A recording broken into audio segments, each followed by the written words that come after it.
है जो आज का टॉपिक है वो द सीड है। और सीड में हमें क्या जानना है? The ovule after fertilisation develop into seed. होता क्या है इसको थोड़ा समझ लेते हैं। बेसिक है हल्का सा। हमें पता है कि प्लांट का एक मेल पार्ट होता है और एक फीमेल पार्ट होता है। The male part is known as gynoecium. Sir इस गाइनोसियम में एक ओव्यूल प्रेजेंट होता है सेंट्रली लोकेटेड। एक मेल के एंथर के अंदर बात करें तो मेल का जो एंथर होता है सर वो बाइलोब्ड स्ट्रक्चर होता है। ये बाइलोब स्ट्रक्चर होता है बेटा, इसके अंदर भरी होती है पोलन ग्रेन। समझने के लिए लास्ट क्लास में आपसे डिस्कस किया गया था ये वाली बात कि जैसे ह्यूमन के अंदर, यानी ह्यूमन की बात नहीं कर रहा, वो आपको समझ में आ जाएगा। लास्ट क्लास में हम ये बात किए थे कि सर प्लांट के अंदर जो मेल गैमेट होता है, सर मेल गैमेट, सर उसको बोला जाता है pollen grain. Pollen grain sir. और सर जो फीमेल वाला गैमेट होगा sir it is known as a ovule. Sir वही चीज यहाँ पे हम थोड़ी जाननी है कि जो सेंटर में लोकेटेड है इसको बोलते हैं बेटा ओव्यूल। ये मेल गैमेट है, इसके अंदर भरी हुई ये है बेटा पोलन ग्रेन। होता क्या है कि जो एंथर है, ये एंथर पार्ट है और नीचे फिलामेंट वाला पार्ट है, ये आप पढ़ चुके हो। तो इसमें हुआ क्या कि जब बेटा ये पार्ट एकदम मैच्योर हो जाएगा तो ये रप्चर करेगा, ये आपको बताया गया है। जब रप्चर करेगा तो पोलन ग्रेन रिलीज होगी और ट्रांसफर होगी इसके ऊपर, पोलन ग्रेन के स्टिग्मा पे, ये हम पढ़ चुके हैं सर। इस स्टिग्मा के ऊपर जैसे लैंड करेगी तो फिर यहाँ से पोलन ट्यूब बनेगी। पोलन ट्यूब रिच करेगी सर कहाँ तक? ओव्यूल तक। और यहाँ पर जाकर अपने पोलन ग्रेन से, पोलन ग्रेन के दो पार्ट मैंने आपको समझाए थे, एक एक्साइन इंटाइन, उससे फर्टिलाइजेशन, ये सारी इवेंट होती है। देन फाइनली यहाँ पर फर्टिलाइजेशन हो जाती है। सर अगर यहाँ पर फर्टिलाइजेशन हो गई ना तो उस कंडीशन में ऐसा बोला जाता है कि after fertilisation one male gamete, दो मेल गैमेट होते हैं जिनमें से एक मेल गैमेट के साथ अगर फर्टिलाइजेशन हुई, एग के साथ एक मेल गैमेट फर्टिलाइज करेगा सर एग के साथ, तो वो बनाता है बेटा जाइगोट इन प्लांट। दूसरा दूसरा जो मेल गैमेट है, यानी फर्स्ट, एक और फर्स्ट मेल गैमेट हो गया, इसको सेकंड लिख देते हैं। दूसरा वाला जो मेल गैमेट है वो सर टू पोलर न्यूक्लियाई के साथ फ्यूज करेगा और सर एंडोस्पर्म बनाता है। ये आप बेटा पढ़ चुके हो लास्ट क्लास के अंदर, काफी अच्छे से आपने इसको डिटेल किया था। अब वहीं पे देखो इन चीजों को ये बता रहा है कि after fertilisation, ovule after fertilisation develop into seed. ऐसा बोला जाता है जैसे ही फर्टिलाइजेशन होगी सर, ये बाद में ओव्यूल, ये रहा सर, ये ओव्यूल जो है ये कन्वर्ट हो जाएगा सर सीड में। और ये सर आपको जो रखे ओवेरी, ये ओवेरी जो है बेटा ये कन्वर्ट हो जाती है फ्रूट में। तो ओवेरी फ्रूट में कन्वर्ट हो जाएगी, ओव्यूल सीड में कन्वर्ट हो जाएगा। अब इसकी कुछ बेसिक चीजें दे रखे वो देखें। The seed is made up of a seed coat and an embryo. The embryo is made up of radicle. R for radicle, R for root. An embryonal axis and one as in as wheat and maize. गेहूं गेहूं का जो बीज होता है, ये मक्के का जो बीज होता है बेटा, उसमें एक ही सीड होता है, यानी एक कोटिलेडोन पाया जाता है। गेहूं के सीड को आप तोड़ोगे तो दो टुकड़ों में टूट जाएगा, लेकिन चने के सीड को देखो, मटर के सीड को देखो सर, इनमें सीड में सबसे इंपॉर्टेंट चीज क्या है कि ये इनके जो पार्ट होते हैं दो टुकड़ों में टूट जाते हैं। सर वो क्या है? सर वो कोटिलेडोन है। इसलिए उस नाम के बिहाफ पे प्लांट को अलग अलग उसमें क्लासिफाई कर दिया जाता है। चने के अंदर जो एक चना होता है, उस चने के अंदर सर ये जब इसको तोड़ते हो आप, चने की दाल बन जाती है तो ये दो कोटिलेडोन हो जाती है। सर 2 कोटिलेडोन हो गए, यानी अगर 2 कोटिलेडोन अगर पाए गए सर, 2 कोटिलेडोन अगर उनमें पाए गए तो बेटा उनको बोला जाता है डाई। डाई मतलब हो गया 2, कोटिलेडोन को शॉर्ट लिख देते कोट, COT, तो बन गया डाइकोट। एंजियोस्पर्म की 2 मेन फैमिलीज हैं, सॉरी क्लासेस हैं, उनमें से एक आता है डाइकोट और सेकंड आता है बेटा मोनोकोट। जिनमें सिर्फ एक कोटिलेडोन होगा उनको बोलते हैं बेटा, जिनमें एक कोटिलेडोन पाया जाता है उनको बोला जाता है मोनोकोट। मोनो मतलब होता है बेटा एक, और कोट का मतलब हो गया कोटिलेडोन। जिनमें एक कोटिलेडोन पाया जाएगा उनको बोला जाता है मोनिकोटिलेडोन, और जिनमें 2 पाए जाएंगे बेटा उनको बोलते हैं डाइकोटिलेडोन। जैसे गेहूं का बीज, जैसे सरसों का, उसका सरसों का नहीं, मेज का सीड सर, ये एक ही बीज होता है। अगर आप बेटा मक्के के बीज को तोड़ोगे तो 2 टुकड़ों में टूट जाएगा, लेकिन आप चने के बीज को तोड़ के देखें, आप मटर के बीज को तोड़ के देखें, आप किसी भी दाल के बीज को तोड़ के देखें, सर वो 2 टुकड़ों में टूट जाता है। उसमें होता है ऐसे कि 2 टुकड़े में, ऊपर से उसकी खाल को हटाएंगे आप, उसको कोट को बोलते हैं सीड कोट। सीड कोट को हटाओ, जैसे सीड कोट हटाएंगे तो आपको अंदर 2 चीजें मिलेंगी। Structure of dicotyledon seed, structure के बारे में डिटेल करते हैं। इसमें लिखा था outermost covering of seed coat is the seed coat. चने के ऊपर जो हल्का सा काला काला कवर होता है, ब्लैक सीड का जो होता है, ब्राउन कलर का, बेटा उसको सीड कोट बोला था। सीड के ऊपर जो एक कोट होता है, कवरिंग, एक layer. The seed coat has a 2 layer. जो आउटर होती है उसको बोलते हैं टेस्टा, और जो इनर होती है उसको बोलते हैं बेटा टैगमेन। आउटर टेस्टा होती है, इनर टैगमेन होती है। अब एक लिखा है, आप कभी गेहूं के, सॉरी चने, चने के सीड को बेटा कभी भिगोना, और जब भीग जाए तो उस चने के सीड में ना आप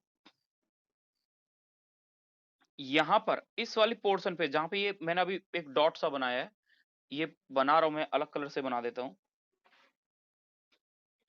सर। ये जो बना है ना ऑरेंज कलर में, यहां पर बेटा भीगने के बाद एक हल्का सा छेद सा दिखेगा, पोर। हाइलम क्या है सर? एक मटर की सीड को देखो कि सर ये मटर है, सर इस मटर में सीड यहां अरेंज है ऐसे, लेकिन बेटा जैसे ही आप इस सीड को तोड़ोगे तो देखो सीड यहां से टूटता है।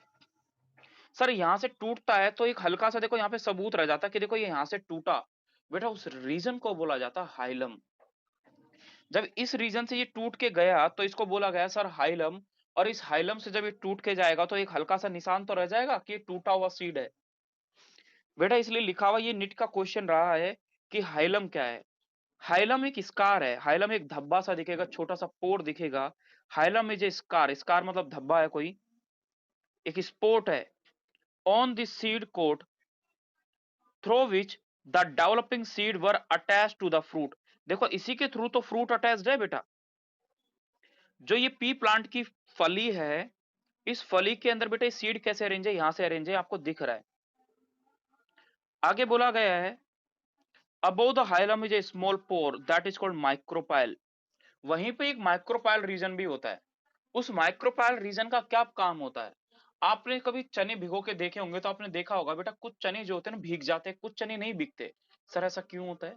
सर ये इसलिए होता है कि जो कुछ चने होते हैं उनमें जो माइक्रोपाइल रीजन होता है वो बेटा बंद होती है, ये यहीं पे ये रीजन जो है ये ब्लॉक होता है, बंद होता है, तो पानी और ऑक्सीजन वहां से अंदर इंटर नहीं कर पाती सर। अगर पानी और ऑक्सीजन अगर अंदर इंटर नहीं कर पाएगी बेटा, तो इस कंडीशन में ये बोला जाता है जब पानी और ऑक्सीजन अगर इंटर नहीं कर पाएगी तो उस कंडीशन में होगा क्या सर? वो प्लांट का सीड एकदम मुरझाया हुआ बैठा रहेगा, वो हल्के से फूलेगा नहीं, उसके अंदर पानी नहीं जाएगा तो चने का सीड एकदम फूलेगा नहीं। तो आपने देखा होगा कुछ सीड ऐसे भी होते हैं जो फूलते नहीं है, और सारे सीड मैक्सिमम में फूल जाते हैं। तो वो माइक्रोपाइल रीजन वो रीजन होता है जहां से ऑक्सीजन एंड वाटर इंटर करता है बेटा। ऑक्सीजन एंड वाटर इंटर करेगा, कहां इंटर करेगा सर? इस सीड के अंदर इंटर कर जाएगा, और वो सीड स्वेल कर जाएगा, फूल जाएगा। अब बोल रहा है with in the seed, with in the seed ये बात बोली गई। ये देखो चना दिखा रखा, इसमें अलग अलग रीजन भी दिखा रखा बेटा। देखो हाइलम जिसको मैं बोल रहा हूं, उस हाइलम के जस्ट ऊपर माइक्रोपाल रीजन है। माइक्रोपाल रीजन वो रीजन होता है जहां से ऑक्सीजन और वाटर जो होता है वो इंटर करता है सीड के अंदर। अगर सर ये माइक्रोपोल रीजन अगर क्लोज होगा तो वहां से पानी इंटर नहीं करेगा, तो सीड कुछ देखे होंगे जब हम चनों को भिगे होते हैं तो कुछ चने भीगते नहीं है, आप उसको रगड़ के वहां से दोबारा भिगो के देखे वो वापस भीग जाएगा, क्योंकि वहां पे एक हल्का सा स्कार लगा रहता है। बोला गया seed coat in the embryo consisting of a embryonal axis and the two cotyledon. यहाँ पर दिख रखा है सर ये दो कोटिलेडोन दे रखा है, ऊपर की साइड वाले स्ट्रक्चर को बोलते हैं बेटा प्लूम्यूल और नीचे वाले स्ट्रक्चर को बोलते हैं बेटा radical. Sir R for radical और R for root. Sir radical से सर रूट बनेगी और प्लूम्यूल से ऊपर की साइड का पूरा प्लांट का सूट बनता है सर, प्लांट सूट का फॉर्मेशन होता है। सीड कोट आपको दिख रहा है कि एक चने के सीड के ऊपर जो ब्लैक ब्लैक लेयरिंग होती है, आपने मूंग की दाल के अंदर देखा होगा कि उसपे हरी हरी लेयरिंग होती है, these are the seed coat बेटा। यहां पर लिखा है the cotyledon are often fleshy and the full of observe the food material reserve food material. ऐसा बोला जाता है कि इनके अंदर फूड मटेरियल स्टोर होता है। The two end of the embryonal axis are present radical and the plumule, जो कि फिगर में दिखाया गया है बेटा। इसके बाद का ये है ना, ये पैरा इंपॉर्टेंट है। क्या इंपॉर्टेंट है सर? इसमें ये चीज इंपॉर्टेंट है, the some seed such as castor बेटा, अरंडी के ऑयल को बोलते हैं, अरंडी का पेड़ कभी सुना होगा बेटा। ये जो सीड होता है इस सीड में एंडोस्पर्म बचा रह जाता है। होता क्या है कि जब पेड़ के अंदर सीड बन रहा होता है ना, तो एक छोटे से बच्चे को बड़ा करने के लिए जो भी उसके अंदर रिजर्व फूड मटेरियल था उसको यूज कर लिया जाता है। लेकिन सर जिनमें अगर यूज नहीं हुआ तो उनके अंदर एंडोस्पर्म बचा रह जाएगा। तो जिनमें एंडोस्पर्म पाया जाएगा, एंडोस्पर्म क्या है बेटा? एंडोस्पर्म के लिए एक वर्ड यूज करते हैं कि सर एंडोस्पर्म बेसिकली एक रिजर्व फूड है सर, एक रिजर्व फूड है। अगर सर एंडोस्पर्म एक रिजर्व फूड है तो इस कंडीशन में ऐसा बोला गया है कि अगर जिन सीड में सर रिजर्व फूड पाया गया उन सीड को बोलते हैं बेटा एंडोस्पर्मिक सीड। क्यों सर? क्योंकि उनमें एंडोस्पर्म पाया गया। सर एंडोस्पर्म क्या है? सर रिजर्व फूड है। सर जिनमें रिजर्व फूड नहीं पाया जाएगा उनको क्या बोलेंगे? जस्ट बेटा उसके आगे एक वर्ड ऐड कर देंगे, non endospermic seed, non endospermic seed. Sir net का क्वेश्चन है इनके एग्जाम्पल, नेट के क्वेश्चन है इनके एग्जाम्पल।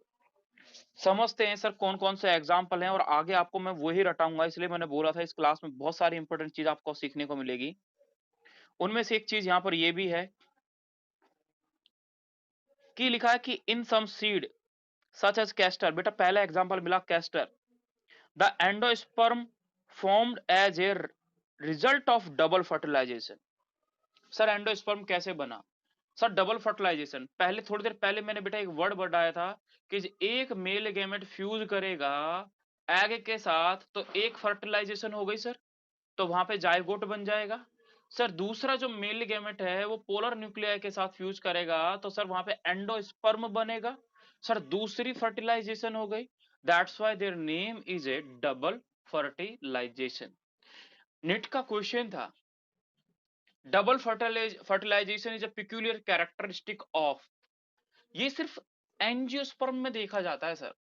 एंजियोस्पर्म में मिलेगा सिर्फ a single character that is known as a double fertilization event. Most important word बेटा यहां पे लिखा है, in a food storing tissue